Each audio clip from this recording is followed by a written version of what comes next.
In today's video, I'm going to show you how to disable Chrome QUIC quickly and easily on your computer. QUIC is a network protocol that can help speed up connections in some situations, but in certain cases it can also cause issues with websites, connectivity, or browser behavior. So if you need to turn it off for troubleshooting or testing, this guide will walk you through the exact steps. If this tutorial helps, make sure to hit the like button and subscribe for more simple how-to tech videos. Alright, let's get started. First, open Google Chrome on your computer. Make sure you're using the desktop version of Chrome, since this setting is found inside the browser's hidden flags page. Once Chrome is open, go to the address bar at the top and type Chrome//flags, then press Enter. This will bring you to the Chrome Experiments page, where Google stores advanced settings that are not available in the regular browser menu.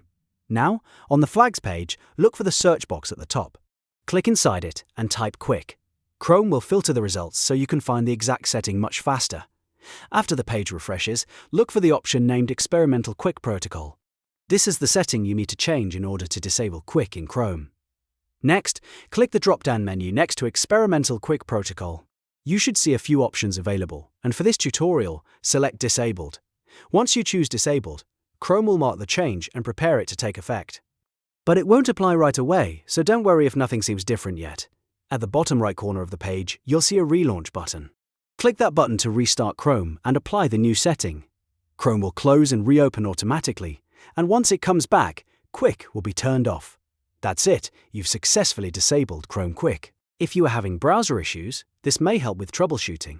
And if you ever want to turn it back on later, you can return to the same flags page and change the setting again. If this video helped you out, please like the video, subscribe to the channel, and turn on notifications so you don't miss the next quick tutorial. Thanks for watching, and I'll see you in the next one.